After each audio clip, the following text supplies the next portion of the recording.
நம்ம நாட்டையே கண்ட்ரோல் இருக்கக்கூடிய பிஎம், சிஎம், எம்எல்ஏ, எம்பி அவங்களுக்குலாம் பார்த்தீங்கன்னா எந்த ஒரு எஜுகேஷன் குவாலிஃபிகேஷனுமே இல்லையே. ஒரு பியூன் வேலைக்கு போகணும்னா 8th படிச்சிருக்கணும், ஒரு இன்ஸ்பெக்டரா போகணும்னா ஒரு டிகிரி முடிச்சிருக்கணும், யூபிஎஸ்சி எக்ஸாம்னா ஒரு டிகிரி வேணும், எல்லாத்துக்கும் டிகிரி வேணும்னு கேட்குறாங்க. நம்ம நாட்டையே கண்ட்ரோல் இருக்கக்கூடிய பிஎம், சிஎம், எம்எல்ஏ, எம்பி அவங்களுக்குலாம் பார்த்தீங்கன்னா எந்த ஒரு எஜுகேஷன் குவாலிஃபிகேஷனுமே இல்லையே. இது சரியே கிடையாது. படிச்சவங்க தான் நமக்கு தலைவராக வரணும், படிச்சவங்க தான் நமக்கு எம்எல்ஏ, எம்பியா வரணும் அப்படின்னு நீங்க நினைச்சிட்டு இருந்தீங்கன்னா இந்த வீடியோ உங்களுக்கு தான். நம்ம சட்டப்படி பார்த்தீங்கன்னா அந்த மாதிரி எந்த ஒரு குவாலிஃபிகேஷனும் கிடையாது. எஜுகேஷன் குவாலிஃபிகேஷன் அப்படின்னு எதுவுமே நிர்ணயிக்கப்படல.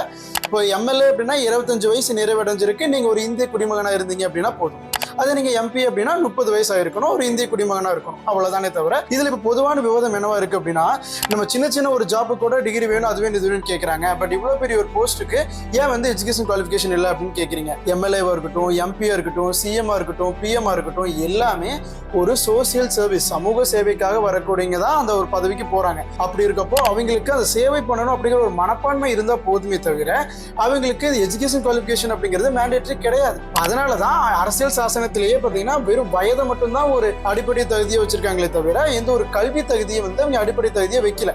ஏங்க நம்ம அரசியல் சாசனத்தை எழுதினவர் யாரு? Doctor B.R. அம்பேத்கர். அவர் எவ்வளவு பெரிய மேதை, அவர் எத்தனை டிகிரி படிச்சிருக்காரு, ஒரு டிகிரி எழுதணும்னு ஒரு பேப்பரே பத்தாது. அப்பேற்பட்ட மேதை அவர்கள் சட்டம் இயற்றப்போ கல்வி தகுதி இருக்கிறீங்க தான் இந்த மாதிரி எம்எல்ஏ ஆகணும், சிஎம் ஆகணும், பிஎம் ஆகணும் நினைச்சிருந்தாரு அப்படின்னா ஏன் சட்டத்திலேயே அது ஒரு பேசிக் குவாலிஃபிகேஷனை கொண்டுட்டு வந்திருக்கலாம் இல்லையா? அது ஏன் கொண்டுட்டு வரல? பிகாஸ் அவருமே நம்பி இருக்காரு மக்களுக்கு நல்லது பண்ணணும் அப்படிங்கிற ஒரு எண்ணம் இருந்தால் போதுமே தவிர நீ டிகிரி முடிச்சிருக்கணும், நீ பிஹெச்டி முடிச்சிருக்கணும் அப்படிங்கிற எந்த ஒரு மேண்டேட்டரி எஜுகேஷன் குவாலிஃபிகேஷனும் தேவையில்லை அப்படிங்கிறது. பிளஸ் இன்னொன்று நான் என்ன சொல்ல விரும்புறேன் அப்படின்னா, நமக்கு தெரியும் எம்எல்ஏ, எம்பி, சிஎம், பிஎம் தான் நமக்கு வெளியே தெரியுறாங்க. பட் அவங்களுக்கு பின்னாடி பேக் போனா இருந்து ஒர்க் பண்றது யாருன்னு பார்த்தீங்கன்னா படிச்ச யூபிஎஸ்சி கிளியர் பண்ணிட்டு வந்த சிவில் சர்வன்ட்ஸ். அட்மினிஸ்ட்ரேட்டிவ் ரிலேட்டட் டாஸ்க்லாம் ஐஏஎஸ் ஆஃபீஸர்ஸ் செக்ரட்டரியா இருப்பாங்க, ஃபினான்ஸ் ரிலேட்டடுக்கு IRS Indian revenue service officers இருப்பாங்க.